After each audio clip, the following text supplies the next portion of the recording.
అందరికీ నమస్కారం. విద్య నేర్పిన గురుదేవుల పాదపద్మములకు శిరస్సు వంచి నమస్కరిస్తూ దేవుని మాటలు కానివి ఏంటిది? దేవుని మాటలు ఉన్నాయి, దేవుని మాటలు కానివి కూడా ఉన్నాయి. ఏంటయి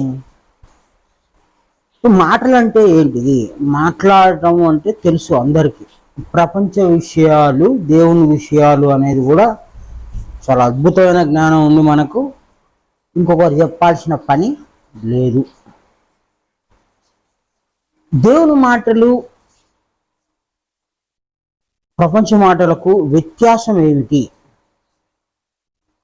ఈరోజు దేవుని మాటల్లో ఆశ ఉంది, డబ్బు ఉంది, బట్టలు ఉన్నాయి, దేవుడికి బట్టలు ఉన్నాయి, దేవుడికి వస్త్రాలు ఉన్నాయి, దేవుడికి స్థలాలు ఉన్నాయి, దేవుడికి ముడుపులు ఉన్నాయి, దేవుడికి కానుకలు ఉన్నాయి, దేవునికి అన్నీ ఉన్నాయి.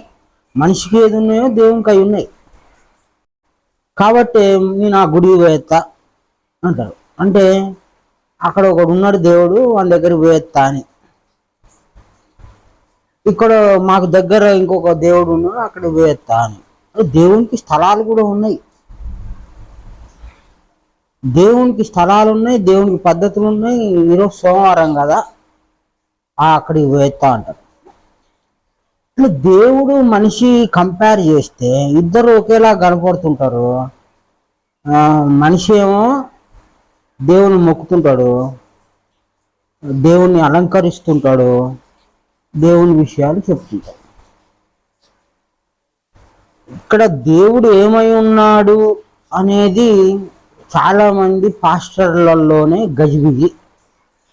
దేవుడు వాక్యమై ఉన్నాడు అని అంటూ ఉంటూ మళ్ళీ ఇజ్రాయెల్ దేశం పోతుంటారు, మళ్ళీ మా చర్చికి రండి అంటుంటారు, మళ్ళీ దేవుడు ఎక్కడ ఉన్నాడు అంటుంటారు, మళ్ళీ దేవుడు క్రీస్తే అంటుంటారు. దేవుడు వాక్యమై ఉన్నాడు అని చెప్పి, దేవుడు వాక్యం ప్రకారం నడుచుకోమన్నాడని చెప్పి, వాక్యానుసారమైన జీవితమే మేలని చెప్పి, మళ్ళీ అదే పాస్టరు తన ఫోటోను ముద్రించి క్యాలెండర్ రూపంలో మీ ఇంట్లో పెట్టుకోండి అంటాడు. అది రకరకాల ప్రవర్తనలు, రకరకాలైన విధానాలు. దేవుడు వాక్యమై ఉన్నాడు అనేది మరికొచ్చినప్పుడు స్థలాల వైపు మనం వెతుకుతాము. దేవుడు వాక్యమై ఉన్నప్పుడు మాటల రూపంలో చెప్పేది కూడా అదే వాక్యమే. మరి రోజు మనం మాట్లాడుతున్నాం కదా, అవి దేవుని మాటలు కాదా అంటే దేవుని మాటలు ప్రత్యేకంతో కూడుకొని ఉంటాయి. ప్రపంచమైన మాటలు వేరు, దేవుని మాటలు వేరు అని మనకు బైబిల్ గ్రంథం ద్వారానే తెలియబడుతుంది. సరే, ఇప్పుడు దేవుడు కూడా మాటల రూపంలో చెప్పాలి. అక్కడ క్రీస్తు వచ్చి చెప్పింది కూడా అదే, కృష్ణుడు వచ్చి చెప్పింది కూడా అదే. ఇప్పుడు ఎవరు ఏది చెప్పినా మాటలు చెప్తుంటారు. ఏం మాటలు అయ్యా అయ్యి అంటే ఈ పరలోక రాజ్యం మాటలు అంటారు. మరి మేము మాట్లాడేది అంటే మీరు ఇహలోకంలో మాటలు మాట్లాడుతున్నారు అంటే ఒక మనిషిని చేతులతోని కొట్టవచ్చు, చేతులతోని మనిషిని బలవంతం చేసి మోకాళ్ళ మీద పెట్టవచ్చు, బంధించవచ్చు, చేతులతో బంధించవచ్చు. ఈ చేతులతోని ఏమైతే చేస్తామో అవి మాటలతో కూడా చేయవచ్చు. ఒక మనిషిని నెట్టేసినట్టు మాట్లాడవచ్చు, పో అనొచ్చు. అంటే ఆ మాట అనే విధానాన్ని బట్టి అతను నెట్టేస్తుంటాం. దూరం పెట్టే మాటలు ఉన్నాయి, దగ్గర పెట్టే మాటలు ఉన్నాయి, దగ్గరికి చేర్చుకునే మాటలు ఉన్నాయి, అదేవిధంగా కొట్టే మాటలు ఉన్నాయి, తిట్టే మాటలు ఉన్నాయి, చంపే మాటలు కూడా ఉన్నాయి. ఇవన్నీ మనందరికీ తెలుసు. మళ్ళీ తెలిసినా ఏం మాట్లాడతాం? దేవుని మాటలు అంటే ఏంటిది? మంచిగా మాట్లాడాలి అంటారు. మంచిగా మాట్లాడడం అయినా చెడ్డగా మాట్లాడడం అయినా అది ప్రపంచ సంబంధమే అని మనకి ఎప్పుడు తెలుస్తుంది? దేవుని మాటలు ప్రత్యేకంగా పరిచయం అయినప్పుడు తెలుస్తుంది. సరే నువ్వు చెప్పు, దేవుని మాటలు అంటే ఏంటిది, ప్రత్యేకం అంటే ఏంటిది, మేము మాట్లాడేది దేవుని మాటలు కాదా అని అంటారు. దేవుని మాటలు అంటే ఏమై ఉంటాయి అని అంటే, దేవుని మాటలు ఏ విధంగా ఉంటాయి అంటే అవి జ్ఞానయుక్తంగా ఉంటాయి, జ్ఞాన సహితంగా ఉంటాయి, ఆత్మ విధంగా ఉంటాయి, ఆత్మ సహితంగా ఉంటుంది, పరమాత్మ లేదా పరిశుద్ధాత్మ మాటలుగా ఉంటాయి. అంటే ప్రకృతి మాటలుగా ఉండవా అంటే ప్రకృతి మాటలుగా ఉంటాయి, కానీ ప్రకృతిని విభజించి చూసుకునేటువంటి జ్ఞానయుక్తంగా ఉంటాయి. ప్రకృతి ఏం చేస్తుందని మాట్లాడితే జ్ఞానం అవుతుంది. ఆత్మ అనేటువంటి విధానం గురించి మాట్లాడితే జ్ఞానం అవుతుంది. పరమాత్మ అంటే పరమాత్మ గురించి చెప్తే జ్ఞానం అవుతుంది. అట్లనే కుమారుడు జీవాత్మ గురించి మాట్లాడితే జ్ఞానం అవుతుంది. ఇప్పుడు ప్రకృతి గురించి కానీ, అంటే ప్రకృతి 5 భాగాలుగా ఉంది: ఆకాశం, గాలి, అగ్ని, నీరు, భూమి. అదేవిధంగా ఇదే ప్రకృతి గుణాల విధంగా కూడా ఉంది. గుణాలు కూడా ఎన్ని భాగాలుగా ఉంది, ఏంటిది, అవి ఏం చేస్తాయి అని తెలుసుకోవటము దేవుని మాటల కిందకే వస్తాయి. పరిశుద్ధాత్మ గురించి మాట్లాడితే ఆయన ఏం చేస్తాడు, ఎట్లుంటాడు, ఏంటిది, ఆయన శక్తి ఏంటిది, ఆయన పవర్ ఏంది, ఆయన విస్తరణ ఏంది, ఆయన యొక్క విధానం ఏందని తెలుసుకోగలిగితే అది దేవుని మాటలే. ఇంకా అధికంగా జ్ఞానం కలిగిన ఆత్మ సంబంధమైన మాటలు మాట్లాడితే, అంటే ఆత్మ పరిపాలన విధానం, పద్ధతి విధానం, ఆత్మ ఏం చేస్తుంటాడు, ఎట్లుంటాడు, ఆత్మ విధానం ఏంటిది, ఆత్మ అంటే ఏమిటి, ఏ రూపంలో ఉంది, ఏం తెలుసుకోవాలి, ఎట్లా పట్టుకోవాలి, ఆ యుక్తములనే సంబంధమైన మాటలన్నీ ఆత్మజ్ఞాన సంబంధమైన మాటలు. ఇవి ఒక రకం. పరిశుద్ధాత్మ సంబంధమైన మాటలు ఒక రకం, ఆత్మ సంబంధమైన మాటలు ఒక రకం, కుమారుడు జీవాత్మ సంబంధమైన మాటలు ఒక రకం. ప్రకృతి పరిపాలన విధానాన్ని బట్టి ఒక మాటలు వస్తాయి. సో ఈ 4 భాగాలైన మాటలు ఏదైతే ఉన్నాయో ఇవన్నీ జ్ఞాన సంబంధమైన మాటలు, దైవ సంబంధమైన మాటలు. దైవ సంబంధమైన మాటలు. ఇప్పుడు దేవుడి సంబంధమైన మాటలు ఉన్నాయి. ఏది 4 భాగాలుగా ఉన్నాయి: ప్రకృతి, పరిశుద్ధాత్మ, ఆత్మ, కుమారుడు. ఈ 4 రకాల 4 భాగాలుగా ఎవరైతే మాట్లాడుతుంటారో, ఏ మాట మాట్లాడినా దేనికి సంబంధపడి మాట్లాడుతుంటారో తెలిసి మాట్లాడేవాడు దేవుని సంబంధమైన మాటలు మాట్లాడుతుంటాడు, కానీ వాడు ప్రపంచ సంబంధమైన మాటలు కావు. ఉదాహరణకు ఆత్మ సంబంధమైన మాటలు అంటే ఏంటిది అంటే, ఆత్మ ఏం చేస్తాడో చెప్తూ ఉంటే అది ఆత్మ సంబంధమైన మాటలు. కానీ బైబిల్ దగ్గర పెట్టుకొని, బైబిల్ విషయాల దగ్గర పెట్టుకొని, బైబిల్లో ఉన్న విషయాలు తెలుసుకొని, బైబిల్లో మేము ట్రైనింగ్ అయ్యామని, బైబిల్లో మేము పాస్టర్లమని, మేము అంతర్జాతీయ సువార్థికులమని పెళ్ళం బొంగుడు ముచ్చట్లు, సంసారం ముచ్చట్లు మాట్లాడుతుంటారు.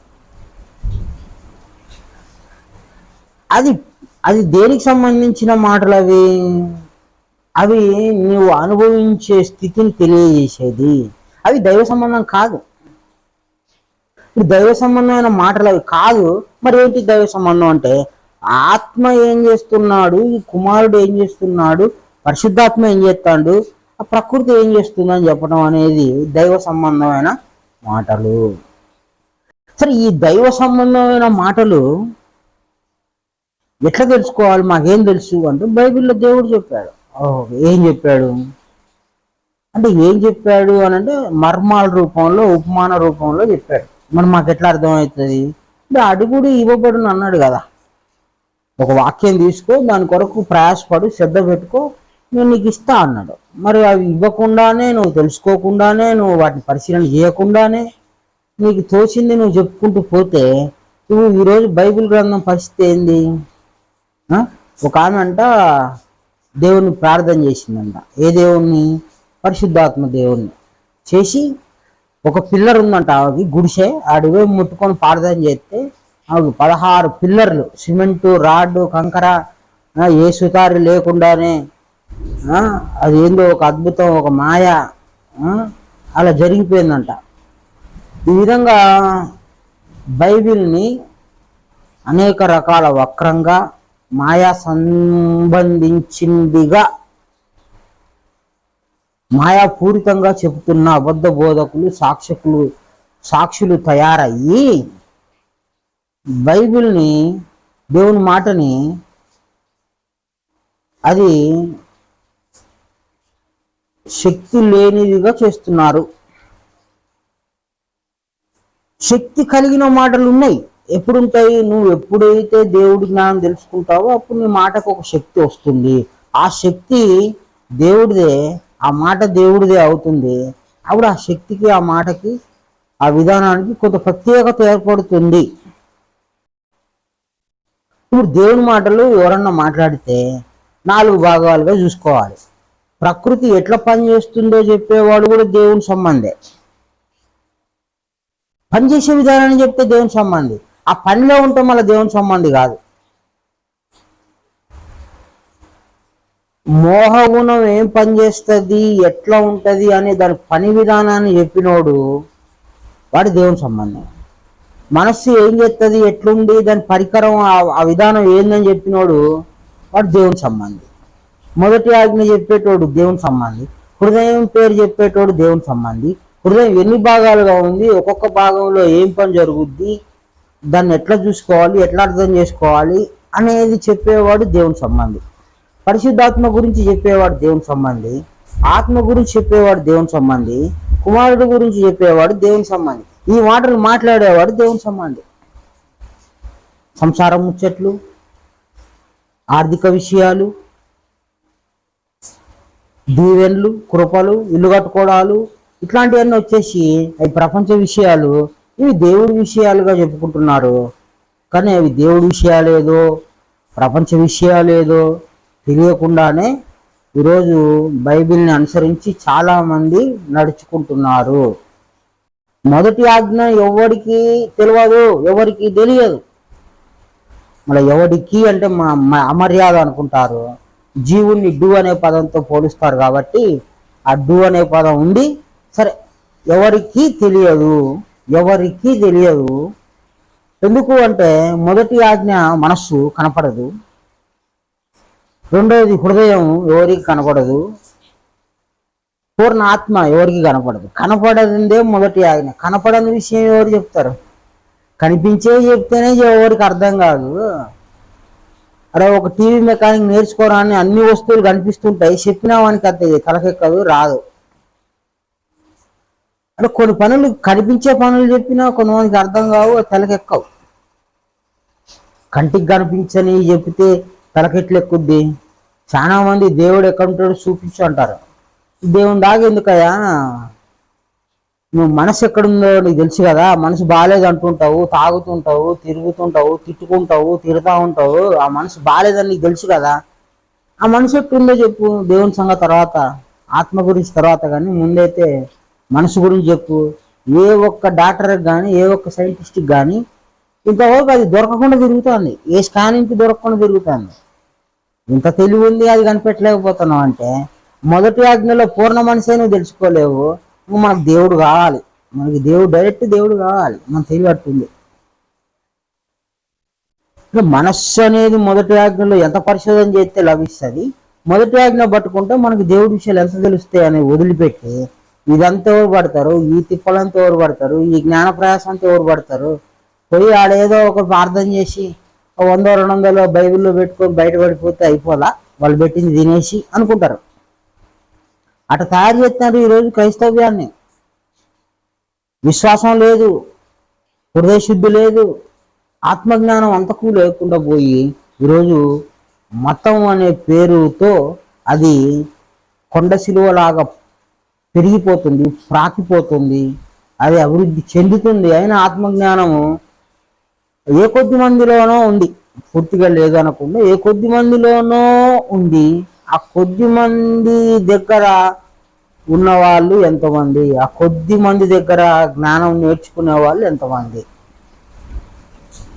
ఈ విధంగా ఏ మాటలు మాట్లాడాలి అంటే 4 రకాలుగా మనం మాట్లాడాలి. ఎవరు మాట్లాడినా అది దైవ విషయమా ప్రపంచ విషయమా తెలుసుకోవాలంటే వాళ్ళు మాట్లాడే మాట ఏ విధంగా ఉంది, ఎన్ని భాగాలుగా ఉంది? ప్రకృతియా, పరిశుద్ధాత్మన, ఆత్మన, కుమారుడా?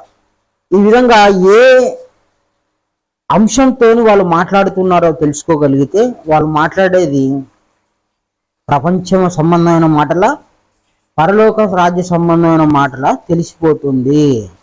సరే, ఇంత చెప్పి ఇదంతా ఉందా బైబిల్లా, నువ్వేదో చెప్తున్నావు, దేవుని మాటలు మళ్ళీ ప్రపంచ మాటలు ప్రత్యేకంగా ఉంటాయా, సొంత పెత్తనాలు వాక్యానుసారం లేకుండా మాట్లాడితే ఎట్లా అంటే, ఈరోజు వాక్యానుసారమైన మాటలు ఏంటివి అనేది కూడా మనకు తెలియకుండా పోయింది. మంచి మాటలకి దేవుని మాటలకి తేడా తెలియదు. ఇప్పుడు తేడా తెలుసుకోవాలి. పరిశుద్ధాత్మ దేవుడు వచ్చి ఆమెకి 16 పిల్లర్లతో ఇల్లు కట్టించిందంట. అంటే పరిశుద్ధాత్మ దేవుడు ఏం చేస్తాడో ఆమెకు తెలుసో తెలియదు. తెలిసినోడు ఉంటే ఏం చేస్తాడు? ఆమె మాట్లాడేది చాలా అబద్ధము, పాపం వస్తుంది అని తెలిసినోడు అంటాడు. జ్ఞానం తెలిసినోడు, పరిశుద్ధాత్మ యొక్క జ్ఞానం తెలిసినోడు ఈమె మాట్లాడేది, వీళ్ళు చెప్తున్నది ఏ అంశం అయితే మాట్లాడుతున్నారో దేవుడు అని పేరు పెట్టి ఆ పద్ధతి ఇది కాదు, ఈ విధానం కాదు, వాళ్ళకి పాపం వస్తుంది అంటారు. కానీ చెప్పిన వాళ్ళు మాత్రం దేవుని పేరు చెప్తున్నాము, మాకేం కాదు అని వాళ్ళు అబద్ధం చెప్తుంటారు. వాళ్ళు ఆడిన అబద్ధానికి, వాళ్ళు చెప్పిన మాటలకి వాళ్లకు శిక్ష వస్తుంది. ఆత్మ విషయం చెప్పి ప్రపంచ విషయం చెప్తే అప్పుడు శిక్ష వస్తుంది, పాపం వస్తుంది. ఎందుకు? అది ఆత్మ విషయం కాకపోతే, నువ్వు ఆత్మ విషయం చెప్తే ఆత్మజ్ఞానం తెలిసినోడు ఎవరన్నా గుర్తిస్తే వీళ్ళు లేనిపోని పాపం అంటించుకుంటున్నారు అని అతనికి తెలుస్తుంది. మొదటి ఆజ్ఞ సంపూర్ణంగా తెలిసినోడికి ఏది మనస్సో, ఏది హృదయమో, ఏది ఆత్మో, ఏ ఆత్మ ఏ శక్తి కలిగి ఉందో వాడికి అన్ని తెలుసు గనక, మొదటి ఆజ్ఞ తెలిసినోడు దేవుని సంబంధి గనక, మొదటి ఆజ్ఞ చుట్టూ తిప్పేవాడే దేవుడి సంబంధి, దేవుడి జ్ఞానం తెలిసిన వాడు గనక వాడికి తెలిసిపోతుంది ఎవరు అబద్ధికమైన బోధకులు, ఎవరు దైవ సంబంధమైన బోధకులు అని. ఈ విధంగా మొదటి ఆజ్ఞ చుట్టూ తిప్పితే, మొదటి ఆజ్ఞ చుట్టూ మిమ్మల్ని తీసుకెళ్తే పరిశుద్ధాత్మ, ఆత్మ, కుమారుడు ఇవన్నీ పూర్ణాత్మ. అంటే మొదటి ఆజ్ఞలో పూర్ణాత్మ అన్నాడు కదా, పూర్ణాత్మలో 3 భాగాలు. ఏంటిది అది? పరిశుద్ధాత్మ, ఆత్మ, జీవాత్మ లేదా కుమారుడు. అదే మొదటి ఆజ్ఞలో హృదయం అనే సబ్జెక్ట్ ఉంది.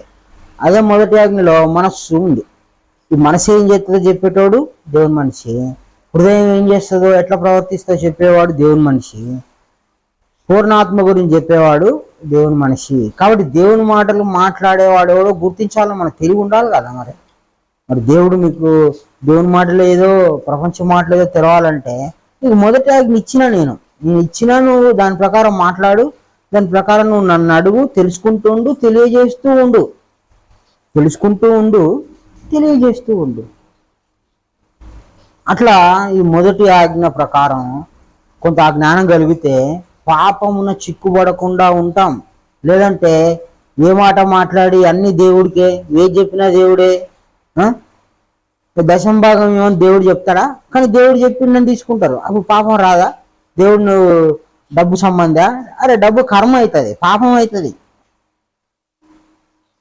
జ్ఞానం తెలిసిన వాళ్ళు ఏమంటారంటే డబ్బు కర్మ, అది ఒక రోగం ఎట్లాంటిదో డబ్బు కూడా అట్లాంటిదే, నీ కాలు, చెయ్యి, ముక్కు ఎట్లాంటిదో డబ్బు కూడా అట్లాంటిదే.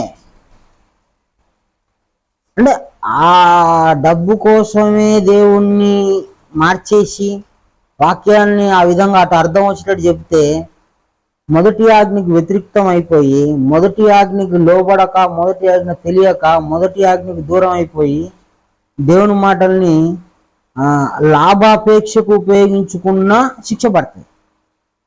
ఇంత దూరం వచ్చి దేవుని పాటలు చెప్పుకుంటే నాకెందుకు శిక్ష పడుతుంది అంటే పడుతుంది. ఎందుకంటే దేవుని మాటలు కాకపోతే పడతాయి, దేవుని మాటలు అయితే పడవు.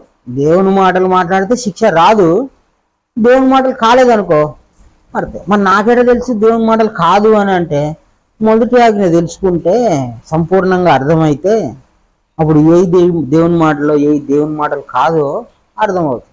మరి మొదటి ఆజ్ఞ గ్రహింపే లేదు మనకి.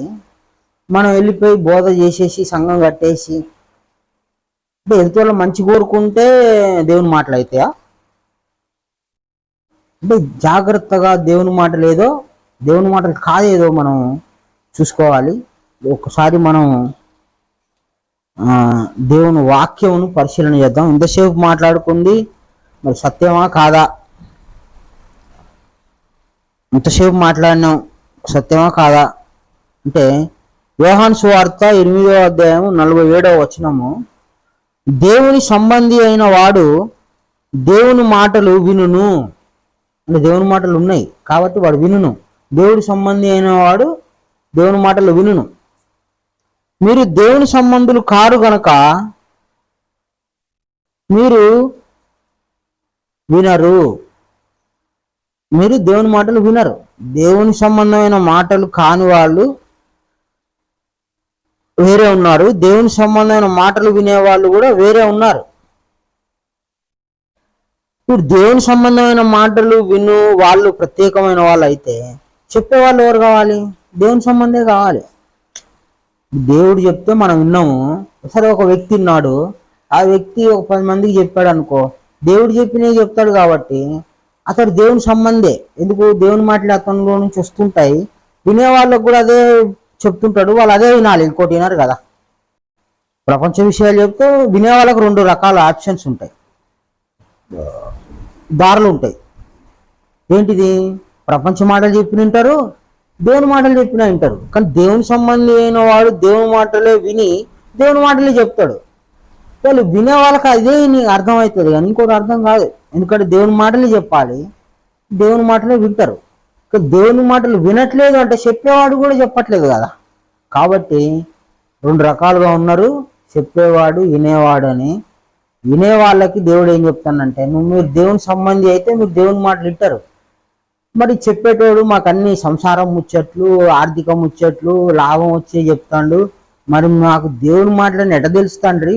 మాకు ఆ జ్ఞానం లేదు, చదువు లేదు, మాకు బుద్ధి లేదు, మేము ఏదో పొలంలో పని చేసుకుంటాం, మాకేం తెలుసు అంటే అక్కడ దేవుడు ఏం చెప్తున్నాడంటే, శ్రద్ధ పెట్టుకో ఓ మా ప్రభు, ఓ సృష్టికర్త, నీ జ్ఞానం ఏదైతే ఉందో, నీ మాట ఏదైతే ఉందో అది నాకు తెలియజేయి అని నువ్వు హృదయపూర్వకంగా అడుగు. అంతే, మనం చేయాల్సింది ఏమీ లేదు. అంతే, నీ కొరకు దేవుని మాటలు దేవుడే పంపిస్తాడు. నువ్వు చేయాల్సిన చిన్న ఉపాయం, నువ్వు దేవుని మీద ఆధారపడు. దేవుడా, నీ మాటలు నేను వినాలనుకుంటున్నా, నీ మాటలు మాత్రమే వినాలనుకుంటున్నా అనే నిర్ణయం తీసుకో, అనే ప్రార్థన నువ్వు చేసుకో, అనే ఆలోచన నువ్వు పెట్టుకో, అనే శ్రద్ధ నువ్వు పెట్టుకో. నువ్వు దేవుని మాటలు వింటావు. ఎందుకు? దేవుని మీద ఆధారపడ్డావు కాబట్టి. నీ కొరకు బోధకుని పంపిస్తాడు, నీ కొరకు జ్ఞానం తెలియజేస్తాడు, నీకు అన్ని రకాలుగా మేలు కలగజేస్తాడు. కాబట్టి ఇక్కడ విను వాళ్ళ గురించే చెప్పాడు, చెప్పే వాళ్ళ గురించి చెప్పలే. అంటే వినే వాళ్ళకే హెచ్చరిక చేసినట్లుగా ఈ మాట ఉంటుంది. కనుక నువ్వు వినటము, దేవుని మాటలే వినాలని స్థిరంగా నిశ్చయం తీసుకొని వాటి కొరకే నువ్వు ప్రార్థిస్తే, ఆ సృష్టికర్త నీ మాట వింటే ఆ దేవుని మాటల దగ్గర పంపిస్తాడు. కాబట్టి దేవుని మాటలు ప్రత్యేకంగా ఉన్నాయి. మనం కొన్ని గుర్తించుకున్నాం. దేవుని మాటలు అంటే ఇట్నే ఉంటాయి, మొదటి ఆజ్ఞకు లోబడి ఉంటాయి, 4 భాగాలుగా ఉంటాయి, ఈ విధంగా ఉంటాయి అని మనం కొంత గుర్తించాం. ఎందుకని? మనకు దేవుడు తెలుసుకోవాలని శ్రద్ధ ఉండటం వలన, దేవుడు దయ ఉండటం వలన మనకు కొంత అది అర్థమవుతుంది. ఆ శ్రద్ధ ఉంటే మనకి దేవుడు దయ వస్తుంది, శ్రద్ధ లేకపోతే రాదు. కనుక దేవుని మాటలు తెలియాలంటే ముందు మనకు శ్రద్ధ కావాలి. ఆ శ్రద్ధ ఉంటే దేవుడు తెలియజేస్తాడు. దేవుడు ఓపికగా నీకు అర్థమయ్యే విధంగా తెలియజేస్తాడు. అది మనిషి రూపంలో తెలియజేయవచ్చు, నీకు చదువు చెప్పి గ్రంథ రూపంలో తెలియజేయవచ్చు. ఇంకా ఆయనకున్న ఉపాయాలు ఆయనకు ఉంటాయి. నువ్వు దగ్గర మాత్రం ఒక అడుగు, నువ్వు వెతుకు, తట్టు దేవుని మాటలు. అందుకే విను వాళ్ళకే చాలా ముఖ్యమై ఉన్నది. ఏం వింటున్నావు అనేది కూడా మనకు తెలియదు. కానీ దేవుని మీద నాకు సత్యమే వినిపించు, సత్యమే నాకు తెలియజేయని మనం జాగ్రత్తగా వేడుకుంటూ ఉండాలి. అప్పుడు దేవుని వైపు నుంచి, దేవుని పరిపాలన నుంచి మనకి జ్ఞాన విషయాలు ఏదో రకంగా తెలుస్తాయి. ఎట తెలిసిననే వదిలిపెడితే తెలిసిందా లేదా, అప్పుడు దేవుని మాటలు ఏందో గుర్తించగలుగుతాము, గ్రహించగలుగుతాము. కనుక దేవుని మాటలు మనం జాగ్రత్తగా వినాలి. దేవుని మాటలు మాత్రమే వినాలి.